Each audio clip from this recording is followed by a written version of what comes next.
Hi friends, இந்த video வந்து நம்ம என்ன பார்க்க போகிறோம் அப்படின்னா, இப்போ வந்து வடிவேலை குறித்து வந்து நம்மளோட விஜயகாந்த் சார் வந்து என்ன சொல்லியிருக்காங்க அப்படின்னு வந்து அவரோட மகனான சண்முக பாண்டி வந்து இப்போ வந்து ஓப்பனாக வந்து பேசியிருக்காங்க. அந்த ஒரு விஷயம் ரசிகர் மத்தியில் ரொம்ப ட்ரெண்டிங்காக போயிட்டுருக்கு. ஸோ அதை பற்றி தான் அந்த வீடியோ நம்ம டீட்டெயிலாக பேச போகிறோம். ஸோ இப்போ வந்து நம்மளோட மறைந்த கேப்டன் விஜயகாந்தோட முதல் மகன் வந்து அரசியலில் வந்து ரொம்பவே வந்து ஆர்வம் காட்டிகிட்டு இருக்காங்க. ஆனால் வந்து அவங்களோட இரண்டாவது மகன் சண்முக பாண்டி வந்து படங்களில் வந்து நடிச்சிட்டு இருக்காங்க. ஸோ சண்முக பாண்டியரும் படத்தலைவன் அப்படின்ற திரைப்படம் வந்து இப்போ வந்து அவர் நடிச்சுக்கிட்டு இருக்காரு. ஸோ பல வருடங்களாக வந்து இந்த திரைப்படத்தோட படப்பிடிப்பு நடந்து இப்போ வந்து ஒரு அடியாக வந்து ரிலீஸுக்கு வந்து தயாராக இருக்குது. ஸோ சமீபத்தில் தான் வந்து இந்த திரைப்படத்தை இசை வெளியீட்டுலாம் வந்து நடந்தது. ஸோ நிறைய பிரபலங்கள் வந்து இந்த திரைப்படத்தில் வந்து கலந்து கொண்டாங்க. அப்போ வந்து சண்முக பாண்டிக்கிட்ட வந்து வடிவேலு குறித்து வந்து ஒரு கேள்வி வந்து கேட்கப்பட்டுச்சு. அதற்கு வந்து அவர் வந்து வடிவேல் சாருக்கு வந்து ஆரம்பத்தில் வந்து அப்பா வந்து நிறைய உதவி செஞ்சால் உண்மைதான். ஆனால் வந்து வடிவேல் சாரோட திறமையால தான் வந்து அவர் வந்து மேலே வந்தார். ஸோ அப்பா அவர் வந்து விமர்சனம் செய்து தவறாக பேசியது எங்களுக்கு ரொம்பவே வருத்தமாக இருந்துச்சு.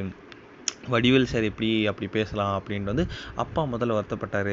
அதுக்கப்புறம் சரி ஓகே, அவனோட நிலமை அப்படி, அதனால தான் அப்படி பேசி விட்டார், அவரை விட்டுருங்க அப்படின்னு சொல்லிட்டாரு. ஸோ அப்பா அப்படி சொன்னதுக்கப்புறம் நாங்களும் ஏதோ அவர்கிட்ட அவ்வளோ பேசிக்கிறது இல்லை. ஆனால் அப்பா வந்து இதாக டென்ஷனாக இருந்தால் கூட இன்னுமே வந்து வடிவேல் சார் காமெடி சார்ட்டு தான் பார்ப்பாரு. ஸோ படத்தில் வந்து இந்த திரைப்படத்தில் வடிவேல் சார் நடிக்க வைக்கலாம் அப்படின்னு நினச்சோம். அப்பாகிட்ட கேட்டதுக்கு அவர் வந்து ஓகேன்னு தான் சொன்னார். ஆனால் வந்து எனக்கும் அவருக்கும் வயசு கொஞ்சம் வித்தியாசம் அதிகமாக இருக்கும் அப்படின்றதுனால நான் போய் பேச முடியல. ஸோ வடிவேல் பட வாய்ப்புகளை வந்து அப்பா இது வரைக்கும் தடுத்ததே இல்லை. ஏதாவது வாய்ப்பே வந்தால் கூட வடிவேல் சார்கிட்ட பேசுங்க அப்படின்றத அப்பா சொல்லுவார் அப்படின்னு வந்து